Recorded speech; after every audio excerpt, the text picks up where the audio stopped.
Gerra minggir tabrak!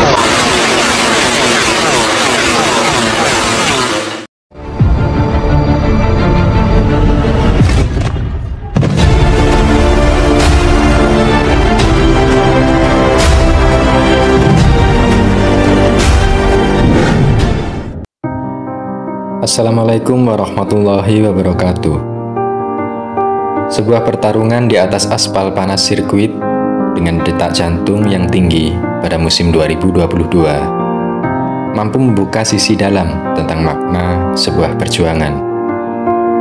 Sebuah apresiasi tinggi sangat pantas diberikan kepada seorang petarung yang telah berjuang melebihi batas walaupun harus berakhir dengan sebuah realita yang memilukan.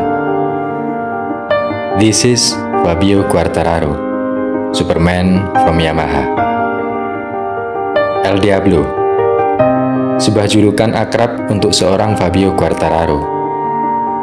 Anak muda yang lahir pada tanggal 20 April 1999, namun di usia 20 tahun, dia sudah mendapatkan kepercayaan tinggi untuk menjinakkan liarnya mesin prototipe MotoGP. Bersama YZR M1 dengan bakat alami yang disandangnya, Fabio mampu membuktikan kapasitasnya terhadap dunia. Ketika dia mampu meraih gelar juara dunia MotoGP untuk pertama kalinya di musim balap 2021. Sayangnya, kisah dan perjuangan yang sedikit berbeda harus dilewatinya pada musim 2022. Sorot lampu sirkuit Losail Qatar seolah menjadi pembuka kisah dan perjuangan pemuda hebat asal Prancis tersebut.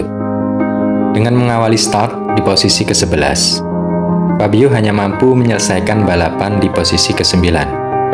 Fabio sedikit puas dengan menggenggam 9 poin setelah race Qatar. Namun sisanya telah menjadi sebuah kekhawatiran, karena gap 10 detik dengan pemenang lomba seolah menjadi fakta tersembunyi bahwa YZR M1 memiliki keterbatasan yang berbeda. Fakta itu semakin tenggelam ketika Fabio mampu merebut 20 poin dengan finish kedua di seri berikutnya, Mandalika, Indonesia. Tapi setidaknya, hasil itu mampu memberikan energi baru untuk menutupi keterbatasan YZR M1 di lintasan. Kemudian di Argentina, YZR M1 kembali menunjukkan keterbatasannya. Kurangnya top speed dan grip pada roda belakang seolah menyiksanya selama 25 lap. Namun dengan grip yang konyol, Fabio harus puas membawa pulang 8 poin dengan gap 10 detik dari sang pemenang lomba. Kini perjuangan Fabio berlanjut ke seri balap Amerika. Sayangnya kurangnya grip roda belakang kembali menyiksanya. Dengan skill seorang Fabio Quartararo, kali ini hanya dihargai 7 poin dengan finish ke-9. Dewi Fortuna memberikan dorongan hebat di seri balap berikutnya di sirkuit Algarve, Portugal. Dengan meraup poin penuh setelah finish pertama di Portugal, membuat Fabio mampu melupakan 2 seri sebelumnya yang memang di luar ekspektasi seorang El Diablo. Pembuktian berikutnya oleh Superman milik Yamaha yang hanya mengandalkan skill dari keterbatasan YZR M1 terjadi di seri berikutnya, Jerez, Spanyol, di mana Fabio mampu finish di podium kedua dan berhasil menggenggam 20 poin penting untuk kejuaraan. Perjuangan Fabio berlanjut ke seri Le Mans, Prancis. Pemuda Prancis itu terlihat tenang di rumahnya, walaupun hanya mampu finish di luar zona podium. Tapi sekali lagi, 13 poin bukan hasil yang sia-sia di akhir musimnya. Skill Fabio semakin terlihat ketika dia bertamu di kandang Italian Rider di sirkuit Mugello. Hanya keberanian dan skill late braking kuat yang membuatnya mampu mengimbangi laju Ducati di trek lurus Mugello yang memaksa jantung berdetak lebih keras. Merebut 20 poin di antara 2 mesin V4 adalah hal yang menakjubkan. Semangat seorang Fabio Quartararo semakin menyala ketika dia mampu menjuarai seri balap Catalunya, serta mampu menambah koleksi 25 poin untuk menguatkannya di puncak klasemen. Posisi Fabio semakin kokoh di puncak klasemen pembalap dengan 172 poin setelah perjuangannya berhasil mengangkat trofi juara di sirkuit Anti-Clockwise, Sachsenring, Jerman. Ditambah keberuntungan didapatnya ketika penunggang Desmos edisi terkuat, yaitu Pecco Bagnaia, harus tersungkur ke gravel untuk keempat kalinya di musim ini. Namun sangat disayangkan atas apa yang terjadi di Assen Belanda.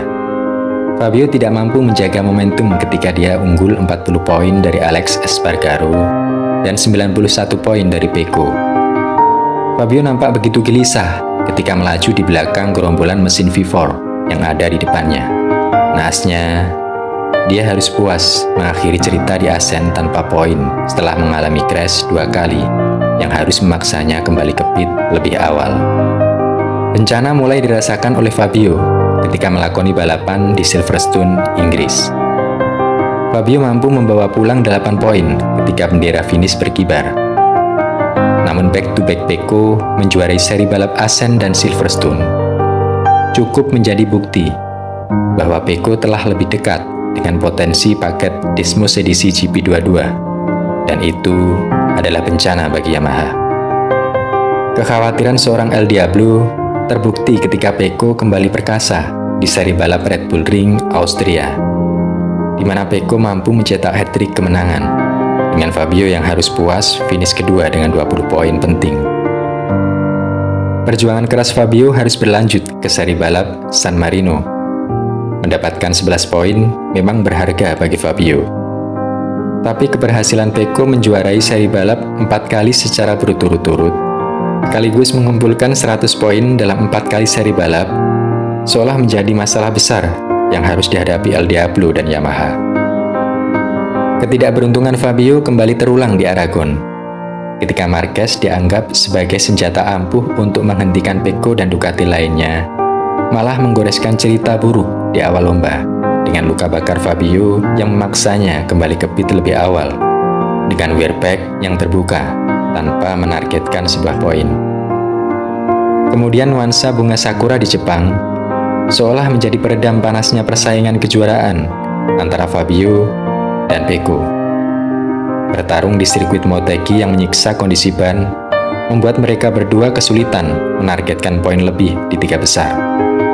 Tapi DNF-nya Pecco di Jepang menjadi angin segar bagi Fabio yang harus puas mengemas 8 poin untuk kembali mempersiapkan mental dalam perjuangan berikutnya di Thailand. Tensi lebih tinggi kini menyelimuti kubu Garputala di Thailand ketika Dewi Fortuna lebih berpihak ke Pecco dengan tarian percaya dirinya di lintasan basah yang mengantarkannya berdiri di podium kedua ditambah 20 poin yang berharga. Sedangkan Fabio hanya mampu tertunduk dengan finish di luar zona poin dari balapan basah yang tidak mudah baginya. Selanjutnya di seri balap Australia, beban seorang Fabio Quartararo semakin berat ketika Pecco mampu menguatkan posisinya di puncak klasemen kejuaraan dengan tambahan 18 poin dengan finish ketiga. Sedangkan Fabio mulai menyadari bahwa perjuangannya sejauh ini benar-benar telah mencapai limit bersama M1 yang jelas tidak mampu kompromi dalam persaingan di lintasan. Dan kegagalannya di Australia menunjukkan rasa frustasi dan kekecewaan dari seorang El Diablo. Kemudian di seri Sepang Malaysia, Fabio benar-benar menolak untuk menyerah. Dengan mengawali balapan di grid ke-12, dia mampu membawa YZR M1 menyentuh garis finish di posisi ketiga. Namun Pecco terlalu perkasa dengan Desmos edisi yang mengantarkannya keluar sebagai juara di Sepang kala itu. Tapi setidaknya, Fabio mampu menghambat Pecco mengukir sejarah besar di Sepang. Dan hanya itulah kenyataannya.